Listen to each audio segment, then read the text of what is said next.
بسم اللہ الرحمن الرحیم۔ پروگرام آج خاور نعیم ہاشمی کے ساتھ ناظرین میزبان کا سلام قبول کیجیے۔ ناظرین گرامی، آج ہمارے اسٹوڈیوز میں جو مہمان موجود ہیں، سب سے پہلے میں ان کا تعارف آپ سے کرا دوں۔ میرے ساتھ بیٹھے ہیں محمد مرزا جاوید صاحب، ایم پی ہیں، پاکستان مسلم لیگ نون سے ان کا تعلق ہے۔ ان کے ساتھ تشریف فرما ہے علامہ صدیق اظہر صاحب۔ یہ پاکستان کا جو ایک صحافیوں کا ایک جو ٹولہ ہے پاکستان میں، یہ ان میں جانے پہچانا نام ہے اور ممتاز دانشور ہیں، اسکالر ہیں، اور ان کی علمی اہمیت جو ہے اس پر کوئی کسی قسم کا شک و شبہ نہیں کیا جا سکتا۔ ہمارے سامنے بیٹھے ہیں جناب خالد اعجاز مفتی صاحب، ممتاز تجزیہ نگار ہیں، اور ان کے ساتھ ہے آغا وقار احمد صاحب، تجزیہ نگار۔ ناظرین گرامی، ہمارے آج کے پروگرام کے جو خاص موضوعات ہیں وہ اس طرح ہوں گے۔ پاکستان میں 12 ربیع الاول سے 18 ربیع الاول تک ہفتہ عشق رسول صلی اللہ علیہ وآلہ وسلم منانے کا اعلان۔ فرانس سے تجارتی تعلقات ختم کرنے اور اس کے سفیر کو ملک بدر کرنے کا مطالبہ زور پکڑ گیا۔ فرانس نے پاکستان اور ترکی کو دھمکی دے دی۔ بعض سیاسی پنڈتوں نے حکومت، اپوزیشن اور سیاست کے لیے اگلے 30 دن بہت اہم قرار دے دیے۔ یہ ایک بڑا موضوع ہوگا ہماری آج کی ڈسکشن کا۔ اور گندم کی سرکاری قیمتیں خرید جو ہے، یہ آج کے بڑا موضوع بنا ہوا ہے پورے پاکستان میں، اس پر بھی ہم بحث کریں گے۔ اور اس کے علاوہ ایک اور بڑا موضوع، وہ موضوع ہے حکومت، اپوزیشن، ریاستی اداروں اور میڈیا کے درمیان باہمی ڈائیلاگ کا اہتمام۔ السلام علیکم دوستو۔ وعلیکم السلام جی۔ سب سے پہلے میرے خیال میں ہم شروع کرتے ہیں فرانس سے، جہاں پر گستاخانہ خاکے بنائے گئے اور فرانس کے صدر اس نے ان خاکوں کو بنانے والوں کی حوصلہ افزائی کی اور پوری دنیا میں اشتعال پھیلا۔ ناظرین گرامی، آج تیسرا مسلسل دن ہے کہ ہم اس موضوع کو لے کر ساتھ چل رہے ہیں، کیونکہ میں سمجھتا ہوں کہ یہ ہمارا دینی اور قومی فریضہ ہے۔ صدیق اظہر صاحب، یہ فرانس کے وزیر خارجہ مسٹر جیرالڈ نے دھمکی دی ہے پاکستان اور ترکی کو کہ وہ یہ جو معاملہ ہے خاکوں کا، یہ ہمارا اندرونی معاملہ ہے اور یہ دونوں ملک جو ہے وہ اس معاملے میں مداخلت سے باز رہے۔ کیا یہ اس کا ذاتی معاملہ ہے؟ خاور صاحب، یہ معاملہ قطعی طور پر ذاتی معاملہ نہیں ہے۔ اس وقت دنیا کے جتنے بھی ممالک ہیں، میرا خیال اس میں آدھے سے زیادہ ممالک یا تقریباً آدھے ممالک جو ہیں وہ اسلامی ممالک ہیں، اور ہماری آبادی بھی جو ہے وہ دنیا میں تقریباً 1/3 کے حوالے سے ہے۔ اور جہاں تک اندرونی معاملات کا تعلق ہے، فرانس کے صدر سے یہ پوچھا جا سکتا ہے کہ جب سیکنڈ ورلڈ وار میں ہولوکاسٹ، جس میں یہودیوں کا یہ خیال ہے کہ 1 ملین یہودی جو ہے وہ مارا تھا ہٹلر نے، جب اس کو کویسچن کیا جائے، ہولوکاسٹ کے واقعے پر کویسچن کیا جائے، تو پورے یورپ کے اندر وہ قابل جرم ہے اور اس پر گرفتار کیا جاتا ہے، اس پر سزا دی جاتی ہے۔ اگر دوسری جنگ عظیم کے ایک واقعے کے حوالے سے یورپ کے اندر باقاعدہ طور پر یہ قانون بن چکا ہے، تو یہ کس طرح یہ کہا جا سکتا ہے کہ اربوں مسلمانوں کا عقیدہ جو ہے، ان کی جو محبت ہے جو اپنے رسول کے ساتھ، اس کے حوالے سے اگر کوئی بات کرے گا تو یہ فرانس کا ذاتی معاملہ، یہ فرانس کا قطعی طور پہ ذاتی معاملہ نہیں ہو سکتا، ایک بات۔ دوسری بات یہ ہے کہ فرانس ایک بات یہ کہتا ہے کہ جی یہ آزادی اظہار کا معاملہ ہے۔ اگر یہ آزادی اظہار کا معاملہ ہے تو یہ ہمیں بتایا جائے کہ جب الجزائر اور فرانس کے درمیان جنگ جاری تھی اور بلکہ الجزائر کے لوگ جو ہے وہ جنگ آزادی لڑ رہے تھے، تو اس وقت فرانسس فینن جیسے لوگ اور اس بن بلا جیسے لوگ اور دوسرے لوگ جو ہیں وہ جب آزادی اظہار کرتے تھے اور وہ یہ کہتے تھے کہ فرانس جو ہے وہ الجزائر کے لیے ایک کولونیل پاور ہے اور وہ الجیرین لوگوں کو مار رہا ہے، اس وقت ان لوگوں کو گرفتار کیا جاتا تھا۔ تو آزادی اظہار کا معاملہ جو ہے یہ بھی تاریخی اعتبار سے غلط ہے۔ ایک کولونیل پاور جو ہے وہ اپنے جب اس کے مفادات کے خلاف بات ہو تو وہ آزادی اظہار کو چھین لیتی ہے، اور جب دوسروں کے معاملے میں آئے تو دوسرا آزادی اظہار کا معاملہ بن گیا۔ یہودیوں کا ہولوکاسٹ جو ہے وہ اس کو چیلنج کرنا جو ہے وہ جرم ہے، لیکن ہمارے رسول اکرم صلی اللہ علیہ وسلم پر، جس کے لیے ہماری جان قربان، ہمارے بچے قربان، ہماری آل اولاد جن پر قربان، جن کا نام لیتے ہوئے ہم محسوس کرتے ہیں کہ ہم اللہ تعالیٰ سے کے قریب ہو رہے ہیں، ان کے حوالے سے کوئی بات کی جائے۔ اور ان کے اس سے پہلے ایک فلم بھی بنائی گئی تھی، آپ کو یاد ہوگا، اور بہت سارے لوگ جو ہیں اسلامی دنیا میں انہوں نے احتجاج کیا اور لوگوں نے اپنی جانیں بھی دیں۔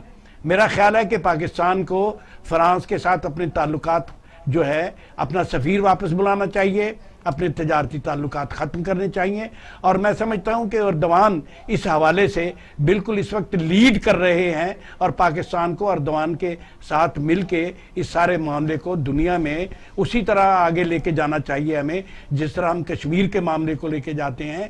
یہ ایک ہماری قومی حمیت کا معاملہ ہے، اربوں مسلمانوں کی محبت، ان کی عقیدت اور ان کے دین کا جو معاملہ ہے، اسے کسی صورت علامہ پر صاحب کچھ نہیں کیا یہ جا جو مقبوضہ کشمیر کا آپ نے حوالہ دیا، یہ پاکستان کی ایک جذباتیت اور ان کے ساتھ لگاؤ، محبت اور ایک دیرینہ تعلق اور تاریخی حوالے موجود ہیں یہ پاکستان میں، لیکن جب کشمیر کا ایشو جو ہے پاکستان اٹھاتا ہے تو اس کے ساتھ کوئی نہیں ہوتا۔ لیکن یہ جو فرانس نے اقدام کیا ہے اور فرانس کے صدر نے جو حوصلہ افزائی کی ہے خاکہ بنانے والوں کی، اس پہ تو پورا عالم اسلام متحد ہے۔ تو اگر فرانس پاکستان یا ترکی کے خلاف کوئی کسی قسم کا اقدام کرتا ہے تو دنیا کہاں کھڑی ہوگی؟ دیکھیے بات یہ ہے کہ فرانس کے خلاف اس وقت جو سفارتی تعلقات کا انقطاع کا جو معاملہ ہے وہ اس کو لیڈ کیا ہے ترکی نے، اور پاکستان کی تمام پولیٹیکل پارٹیز نے باقاعدہ طور پہ مطالبہ کیا ہے، ایک ریزولوشن ہوا ہے۔ میرا خیال ہے کہ ہمیں پوری کی پوری اسلامی دنیا ابھی تک اس حوالے سے کہ فرانس کے ساتھ سفارتی تعلقات اور تجارتی تعلقات کے حوالے سے اسی طرح مجتمع ابھی تک افسوس کی بات یہ ہے، شاید ایک آدھ دن میں یا آئندہ ایک ہفتے کے دوران ان کا اجتماع ہو جائے، لیکن ابھی تک یہ معاملہ جو ہے یہ اسے عوام جو ہیں اور بہت سے ممالک بھی اسے لے کے چل رہے ہیں، لیکن ایک جو پازیٹیو سٹیپ ہے، کنکریٹ سٹیپ جو ہے وہ اکانومی کا ہے۔ دنیا میں کنکریٹ سٹیپ جو ہے وہ اکانومی کے حوالے سے ہوتا ہے۔ فرانس کے ساتھ اگر مسلم ممالک جو ہیں وہ اپنی، جیسے آپ نے دیکھا مڈل ایسٹ کے اندر اور بہت سے ملکوں کے اندر فرانس کی چیزوں کا بائیکاٹ شروع ہو گیا ہے، لیکن اگر سرکاری سطح پر اسلامی ممالک جو ہے وہ ایک اکنامک فیکٹر جو ہے اس کو لے کے آئیں گے سامنے تو زیادہ بہتر ہوگا۔ آج ہمارے وزیر اعظم جناب عمران خان نے تمام اسلامی ممالک کو خط لکھا ہے فرانس سیسی جو اقدام ہے اس کے خلاف۔ علامہ صدیق اظہر صاحب، کیا وزیر اعظم پاکستان کو ایک سخت خط فرانسیسی صدر کو بھی نہیں لکھنا چاہیے تھا؟ کیا پاکستان کے وزیر اعظم کو ایک سخت ٹیلی فون فرانسیسی صدر کو نہیں کرنا چاہیے تھا جس پر وہ کھل کر احتجاج کرتے ان سے؟ کیا آپ کے جو جذبات ہیں انہوں نے کروڑوں مسلمانوں کو کس طرح جذباتی طور پہ مجروح کیا ہے؟ خاور صاحب، پاکستان اور فرانس کے صدور کے درمیان خط و کتابت جو ہے یہ میں آپ کو ایک بڑا ایک تاریخی اس کے اندر ایک وہ بھی وقوع ہے جب فرانس کے صدر نے ایٹمی ریئیکٹر کے حوالے سے ایک خط لکھ دیا تھا ہماری حکومت کو کہ انہوں نے انکار کیا تھا. خطوط کا جہاں تک معاملہ ہے میں سمجھتا ہوں کہ یہ رسم کی بات ہے، رسم وہاں بھی نبھائی جاتی، میرا یہ مطلب. ہاں نہیں، میں یہ سمجھتا ہوں کہ اس کا بہترین جو ہمارا رد عمل ہونا چاہیے وہ یہ ہے کہ ہم پوری اسلامی دنیا کو فرانس کے خلاف ایک اکنامک جو ہے اپنا ریسٹرکشن جو ہیں تجارتی پابندیاں جسے ہم کہتے ہیں وہ لگانی چاہیے. ایک آخری سوال آپ سے اسی حوالے سے، اسلام آباد ہائی کورٹ نے گستاخانہ خاکوں پر فرانس سے سفارتی تعلقات ختم کرنے کی درخواست پر کہا ہے کہ وفاقی کابینہ جو ہے وہ اس معاملے کو دیکھے اور یہ معاملہ جو ہے وفاقی کابینہ کے سامنے رکھا جائے، یہ کہا ہے اسلام آباد ہائی کورٹ نے.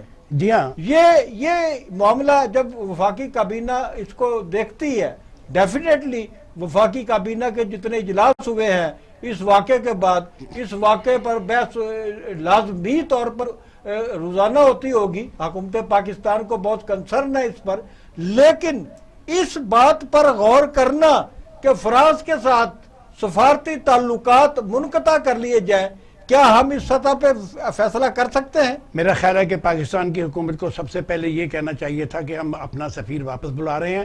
مجھے بہت افسوس سے یہ بات کہنی پڑتی ہے کہ کل وزیر خارجہ جو ہیں ہمارے شاہ محمود قریشی صاحب، ان سے جب یہ سوال کیا گیا ایک ٹی وی پروگرام میں، تو انہوں نے کہا کہ ہم ان سے کنسلٹ کریں گے. تو یہ میرا خیال ہے کہ یہ وزیر خارجہ صاحب جو ہیں وہ ان کا رویہ جو ہے وہ کافی حد تک اس حوالے سے مجھے ڈپلومیٹک نظر آ رہا ہے، اور میرا خیال ہے کہ یہ کوئی اچھی بات نہیں ہے. جناب جاوید صاحب جی، کرونا جو ہے ہم پہلے بھی ذکر کرتے رہے ہیں کہ آپ تو آج سرکاری طور پہ اعلان کر دیا گیا ہے کہ کرونا کی دوسری لہر جو ہے اس کا آغاز ہو چکا ہے، اور پاکستان کے شہریوں کو متنبہ کیا گیا ہے کہ وہ ماسک پہننا جو ہے وہ لازمی قرار دے دیا گیا ہے، اور تمام فیکٹریوں میں، دفاتر میں، جہاں جہاں بھی کام ہوتا ہے، لوگ جمع ہوتے ہیں، مارکیٹوں میں، بازاروں میں، پابند کیا گیا ہے عوام کو کہ وہ ماسک جو ہے وہ لازمی طور پہ پہنے.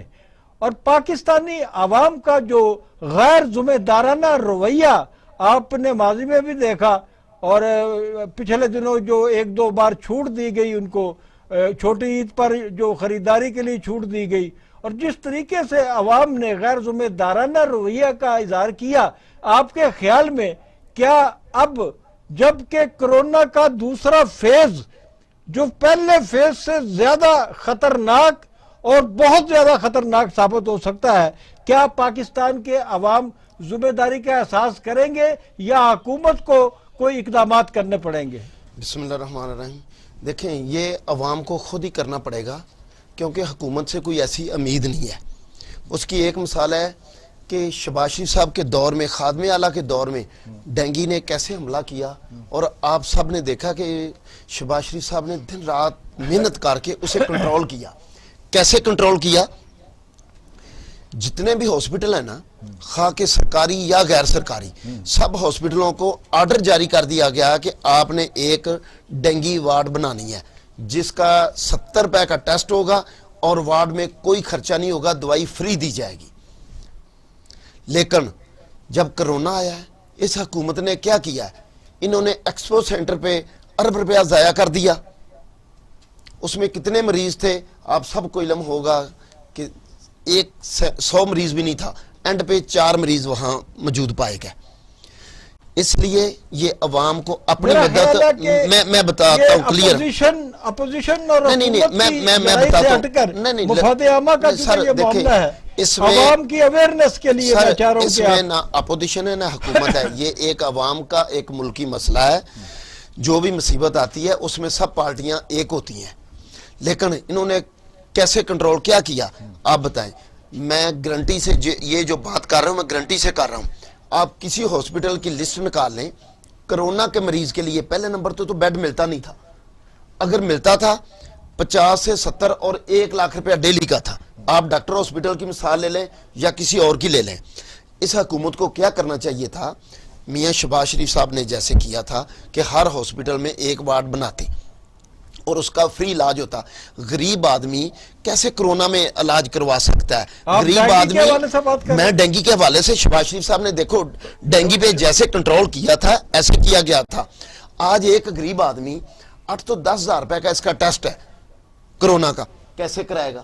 وہ تو اپنے بچوں کے لیے ایک ٹائم کے کھانے کے لیے ترس رہا ہے، وہ تو لنگر کھانے میں جا رہا ہے کہ اب ایک ٹائم کا کھانا نہیں ہے. شہباز شریف صاحب نے بہت خدمت کی، ڈینگی کو کنٹرول کرنے کے لیے بہت کام کیا، لیکن ڈینگی جو ہے وہ ان کا لقب ڈال دیا گیا.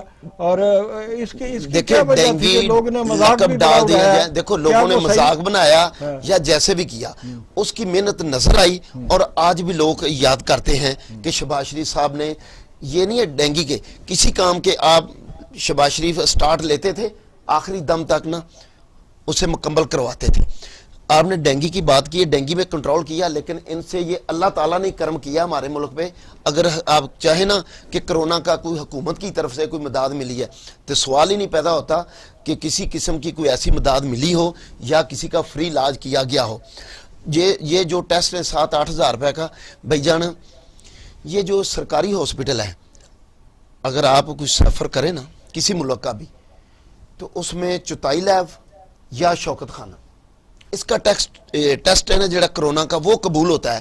ہمارے جو سرکاری ہاسپٹل ہے، ہم نے اربوں روپے لگائے ہوئے ہیں، کیا ہمیں اعتماد نہیں ہے ان پر؟ ہمارا وہاں سے فری ٹیسٹ ہونا چاہیے. اگر کوئی ٹریول کر رہا ہے تو اس کا ٹیسٹ کسی بھی سرکاری ہاسپٹل میں ہونا چاہیے اور اس کا فری ہونا چاہیے. یہ نہیں ہونا چاہیے کہ نے تو آج کہا ہے کہ ان کے جو ہاسپٹل ہے 80% مریضوں کا ٹوٹل مفت علاج کیا جا رہا ہے.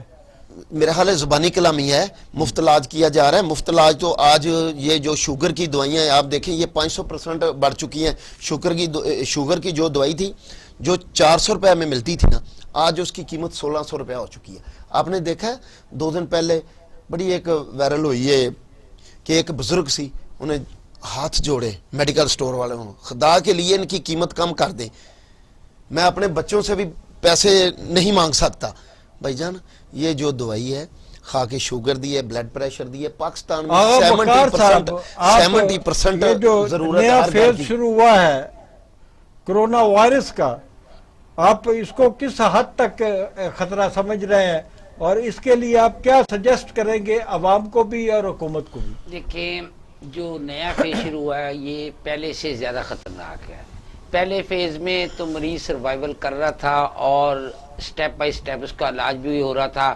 جہاں تک جوید صاحب نے بات کی میں ان سے متفق نہیں.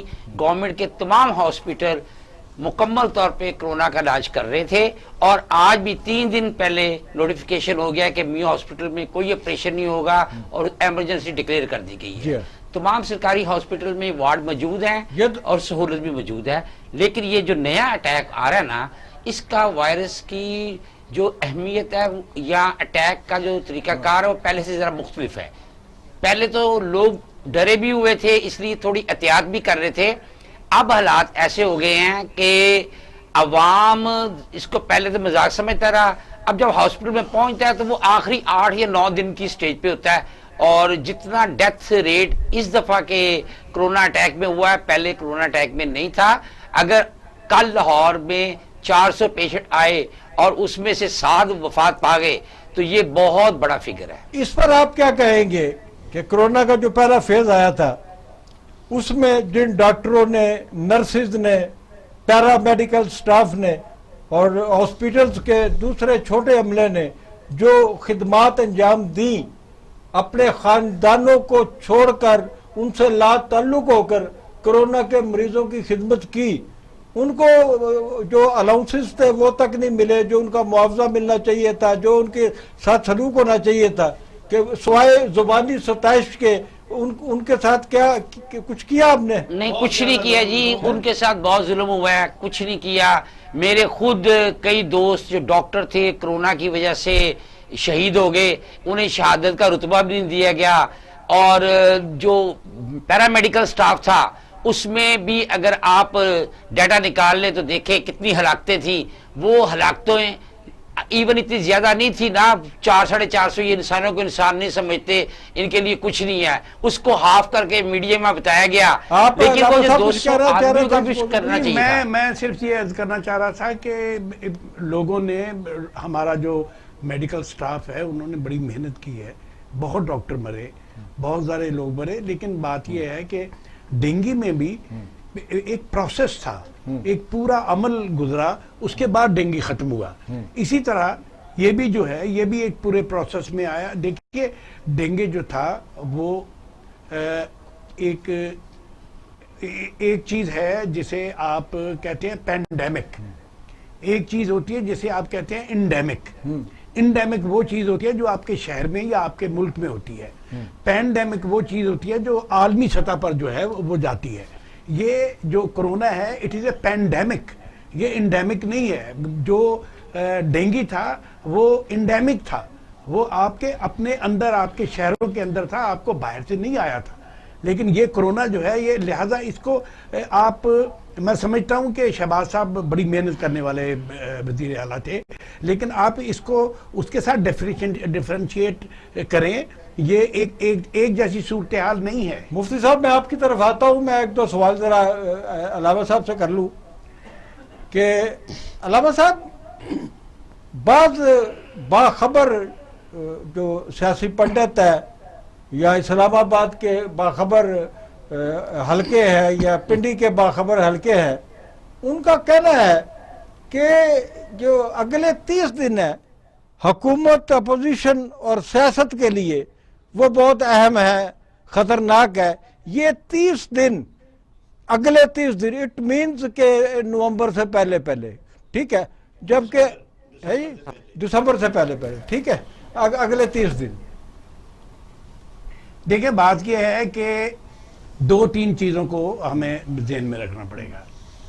ایک جو کراچی کا واقعہ ہوا, اس واقعے کے بعد chief of the army staff کا بلاول کو ٹیلی فون, یہاں پر اس کے بعد ایک میٹنگ جو شہباز شریف کے ساتھ ان کی اپنی پارٹی کے لوگوں کی, اور اس کے بعد کوئٹے کا جلسہ, اور کوئٹے کے جلسے کا ٹیمپو, اور اس ٹیمپو کے ساتھ آپ دیکھیں کہ جو تقاریر بلاول کر رہے ہیں گلگت اور بلتستان میں.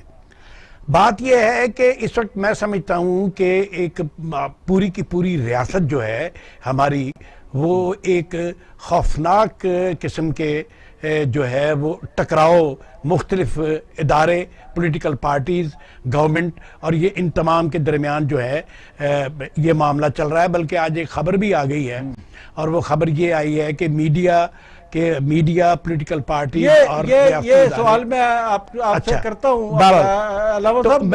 مجھے پروڈیوسر صاحب جو ہے ان کا حکم ہے کہ ابھی بریک کا ٹائم ہو گیا ہے. چلیے آپ بریک کر لیں, لیکن میں اس پہ صرف ایک ناظرین, اب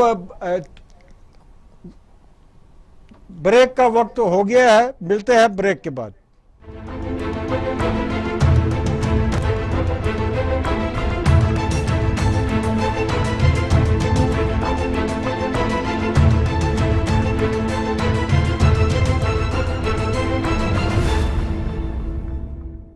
ناظرین, پروگرام آج خاور نعیم ہاشمی کے ساتھ میں وقفہ کے بعد دوبارہ حاضر ہیں. ہماری گفتگو ہو رہی تھی علامہ صدیق اظہر صاحب سے, تو ایک سوال جس کا میں نے آپ کو انٹرو میں بتایا کہ میرے نزدیک بہت اہم سوال ہے, پاکستان کی سلامتی کے لیے, پاکستان کے مستقبل کے لیے, پاکستان کی آئندہ کی سیاست کے لیے, اور پاکستان میں آئندہ کا جو سٹرکچر ہے اس کے حوالے سے بہت اہم چیز ہے. وہ میں ایک سوال کرنا چاہ رہا تھا علامہ صاحب آپ سے کہ اب شنید ہے کہ اپوزیشن جماعتیں, حکومت, ریاستی ادارے, اور یہ بھی سنا جا رہا ہے کہ اس میں میڈیا بھی ایک فریق ہے, اور ان تمام فریقین کے مابین ایک ڈائلاگ کا اہتمام کیا جا رہا ہے. اور اگر یہ تمام فریقین جو ہے مل بیٹھتے ہیں